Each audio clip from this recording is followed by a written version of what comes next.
कराएंगे, क्योंकि सीटेट का एग्ज़ाम फरवरी में होने वाला है। ये बाल विकास के क्वेश्चन हैं, गलती होगा तो कमेंट करिएगा। विकास का स्वरूप कैसा होता है?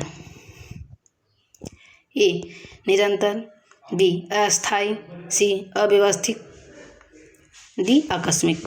सही आंसर होगा निरंतर।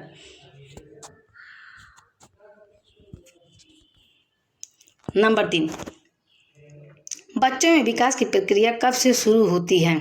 ए गर्भावस्था से, बी विद्यालय जाने पर, सी बाल्यावस्था में, डी जन्म के बाद। सही आंसर होगा गर्भावस्था से। बच्चों का विकास गर्भावस्था से ही शुरू हो जाता है और उनका विकास सिर से पैर की तरफ होता है। नंबर 4, विकास की प्रक्रिया कैसी होती है?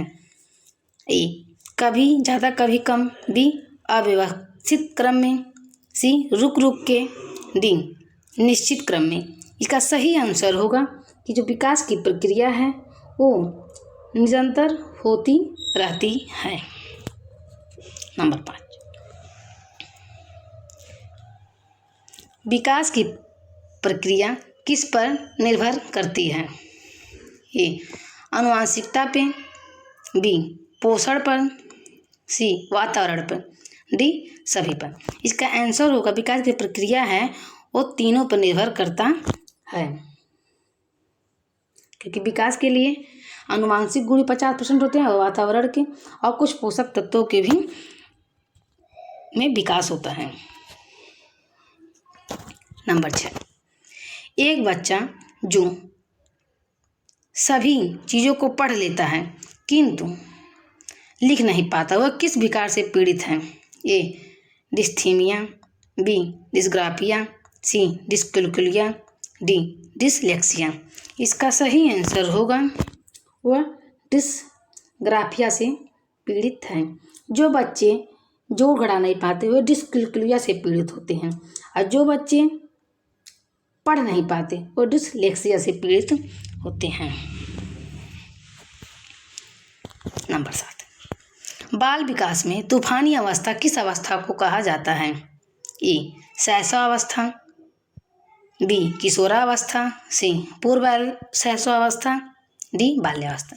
इसका सही आंसर होगा किशोरावस्था। इसे तूफानी अवस्था कहा जाता है। ये 18 वर्ष से के बच्चों में होता है। कोहल वर्ग ने अपना प्रथम प्रयोग किस जानवर पर किया था? ए बिल्ली, बी बंदर, सी कबूतर, डी कुत्ता। सही आंसर होगा इन्होंने चिंपैंजी नाम के बंदर पे किया था। नंबर 9, शैशवावस्था के बच्चे के शरीर में कितनी हड्डियां होती हैं? 206, बी 290, सी 206, डी 300। सही आंसर होगा शैशवावस्था बच्चों में 300 हड्डियां होती हैं, और जो बड़े हो जाते हैं तो हड्डियां कम होते होते किशोरावस्था तक 206 हो जाती हैं।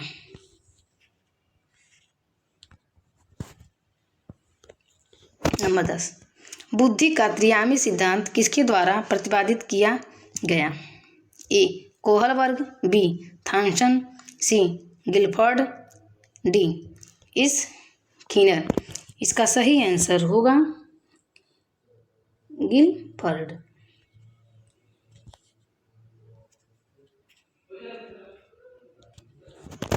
11, सूझ अथवा अंतर्दृष्टि का सिद्धांत किसने दिया? कोहल वर्ग ने, बी क्रो एंड क्रो ने, सी सिगमंड फ्रायड ने, डी वर्दीमर ने। इसका सही आंसर होगा सूझ का सिद्धांत कोहलर ने दिया।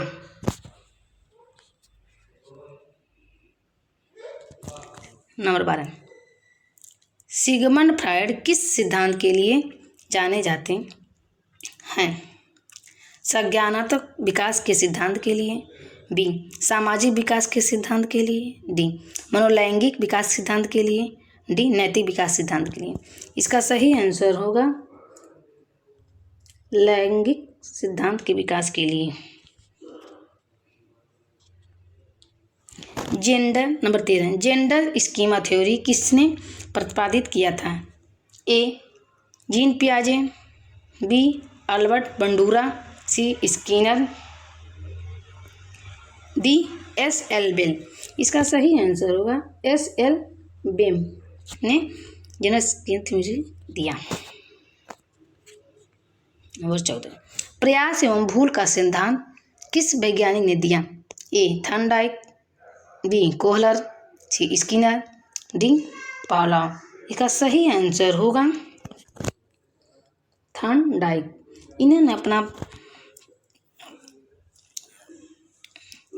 बिल्ली पर प्रयोग किया था और इनके 3 नियम मुख्य नियम हैं: तत्परता का नियम, अभ्यास का नियम और प्रभाव का नियम।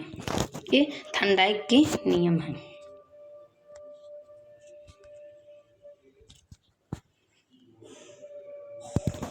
नंबर 15, नैतिक विकास में भावनाओं से अधिक क्या महत्वपूर्ण है?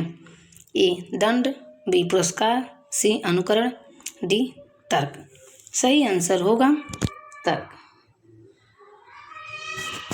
हेलो दोस्तों, वीडियो पसंद आए लाइक सब्सक्राइब करें और हम इससे अच्छा भी वीडियो लाने का प्रयास करें।